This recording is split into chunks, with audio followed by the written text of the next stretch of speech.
அண்மை செய்தி. ஆம்ஸ்ட்ராங் கொலை வழக்கில் கைதான 5 பேருக்கு போலீஸ் காவலானது வழங்கப்பட்டிருக்கிறது. அண்மை செய்தியாக பார்த்து வருகிறோம். இது குறித்த கூடுதல் விவரங்களோடு இணைகிறார் செய்தியாளர் சுதர்ஷன். வணக்கம் சுதர்ஷன், விவரங்கள்.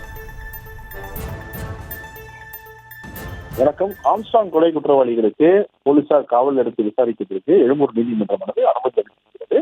ஆம்ஸ்ட்ராங் கொலை வழக்குல கைதாகி பூந்தமல்லி சிறையில் இருக்கக்கூடிய பொன்னை பாலு, அருள், ராமு, ஹரிதரன், சிவசக்தி ஆகிய 5 பேரையும் செம்பியம் போலீசார் காவலில் எடுத்து விசாரிக்க எழும்பூர் நீதிமன்றம் அனுமதி அளித்திருக்கிறது. 7 நாட்கள் போலீசார் காவலில் எடுத்து விசாரிக்க எழும்பூர் நீதிமன்ற நடுவர் ஜெகதீஷன் அனுமதி அளித்திருக்கிறார். இதை தொடர்ந்துதான் பூந்தமல்லி கிளையிலிருந்து பலத்த போலீஸ் பாதுகாப்புடன் 5 பேரும் அழைத்து செல்லப்பட்டிருக்கிறார்கள். பெரம்பூர்ல கடந்த மாதம் 5ஆம் தேதி பகுஜன் சமாஜ் கட்சியுடைய மாநில தலைவராக ஆம்ஸ்ட்ராங் படுகொலை செய்திருக்கிறார். இந்த வழக்குல இதுவரை தற்போது போலீசார் 21 பேர் கைது செஞ்சிருக்கிறாங்க. இதுல முக்கியமாக பொன்னை பாலு, அருள், ராமு இவங்க எல்லாருமே முக்கிய குற்றவாளியாக பார்க்கப்படுகிறார்கள்.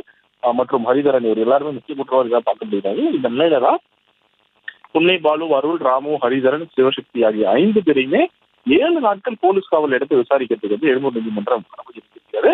செம்பியம் போலீசார் பலத்த போலீஸ் பாதுகாப்புடன் இந்த 5 பேருமே பூந்தமல்லி கிளை சிறையிலிருந்து தற்போது எழும்பூர் நீதிமன்றத்துக்கு எடுத்து வந்திருக்கிறாங்க. தற்போது இவர்களுக்கு போலீஸ் காவல் நடந்து கொடுக்கப்பட்டிருக்கிறது. அதன் காரணமாக இவர்களை இந்த கொலை குற்றவாளிகளை ரகசிய இடத்துல வைத்து விசாரிப்பதற்கு போலீசார் திட்டமிட்டிருக்கிறார்கள். இவரிடம் கிடைக்கக்கூடிய தகவலை வைத்து மீதமுள்ள குற்றவாளிகளும் கைது செய்யும் நடவடிக்கையில் ஈடுபடுறாங்க.